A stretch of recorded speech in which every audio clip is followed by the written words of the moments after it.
জন্য সুখবর, যে সুখবর এনে দিয়েছে রাজ্যের পরিবহন মন্ত্রী স্নেহাশিস চক্রবর্তী। আমরা জানি যে প্রতিনিয়ত মূলত বাসে কিন্তু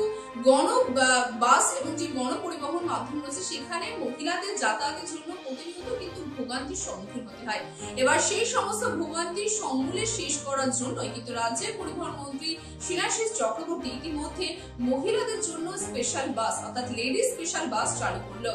যে বাস কিন্তু ইতিমধ্যে হাওড়া স্টেশনে সকাল 9টা বেজে 30 মিনিটে চালু হবে এবং এসে পৌঁছাবে বালিগঞ্জে। যে বাস মূলত হাওড়া স্টেশন থেকে শুরু করে তার পরপর বালিগঞ্জ, তারপরে এলহিন রোড, তারপরে রাসবিহারী এবং সর্বশেষ তার বলতে পারেন যে যেখানে এসে পৌঁছাবে সেই জায়গা হলো বালিগঞ্জে। এবং ঠিক একই রকম করে কিন্তু বলতে পারি বিকেল 5টা বেজে 30 মিনিটে কিন্তু আবার ঠিক সেই একইভাবে কিন্তু বালিগঞ্জ থেকে সেই বাস ছাড়বে, আবার তার গন্তব্যস্থলে সে পৌঁছাবে কিন্তু হাওড়াতে। মূলত রাজ্যের পরিবহন মন্ত্রী স্নেহাশিস চক্রবর্তী তিনি জানিয়েছেন যে মূলত যে অফিস টাইমে সাধারণ যারা চাকরিজীবী মহিলারা আছে তাদেরকে কিন্তু তাদের বলতে পারেন যে পুরুষ যারা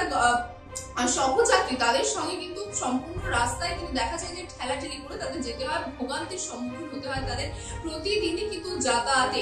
কারণ আমরা জানি যে রেলে কিন্তু লেডি স্পেশালের ব্যবস্থা থাকলেও বাস সার্ভিসে কিন্তু এরকম ব্যবস্থা ছিল না এতদিন পর্যন্ত। এবার সেই মহিলাদের যাতে ভোগান্তি একটু হলেও কম হয় সেই জন্য সেই উদ্দেশ্যকে মাথায় রেখে কিন্তু এই মহিলাদের জন্য লেডিস স্পেশাল বাস সার্ভিস চালু করা হলো। ইতিমধ্যে আপনাদের জানিয়ে রাখি যে একটি কিন্তু বাস চালু করা হয়েছে আমরা, এবং পরবর্তীতে এই বাস সার্ভিসে কেমন ফলাফল আছে তার উপর ভিত্তি করে কিন্তু সম্পূর্ণ ভাবে মানে আলাদা আলাদা জায়গায় সেই বাস সার্ভিস আবার কিন্তু চালু করা হবে। লেডিস স্পেশাল বাস সার্ভিসে কিন্তু সম্পূর্ণ নির্ভর করছে যে এই একটি বাস যদি চালু করা হয়েছে মূলত হাওড়া স্টেশন থেকে বালিগঞ্জ পর্যন্ত সেখানে সাধারণ মানুষের প্রতিক্রিয়া কেমন পাচ্ছে তার উপর নির্ভর করছে। তার পাশাপাশি আপনাদের এটাও জানিয়ে রাখি যে 2013 সালে যখন মদন মিত্র মূলত পরিবহন মন্ত্রী ছিলেন তিনি কিন্তু কলকাতা সহ বেশ কিছু জায়গায় এই স্পেশাল অর্থাৎ লেডি স্পেশাল বাস সার্ভিস চালু করেছিলেন, কিন্তু সেই সময় কিন্তু জনগণের কাছ থেকে ভালো প্রতিক্রিয়া পাওয়া যায়নি এবং যার জন্য কিন্তু তার কিছুদিনের মধ্যে সেই বাস সার্ভিসকে সম্পূর্ণভাবে বন্ধ করে দেওয়া হয়। তবে এবার যে বাস সার্ভিস আবার পুনরায় যে লেডি স্পেশাল বাস সার্ভিস চালু করা হলো সেই কিন্তু সম্পূর্ণ পরীক্ষা নিরীক্ষা করে চালু করা হচ্ছে। এবং তার পাশাপাশি এটাও জানানো হচ্ছে যে এই বাস সার্ভিসের উপর কিন্তু সবসময় নজর থাকবে পরিবহন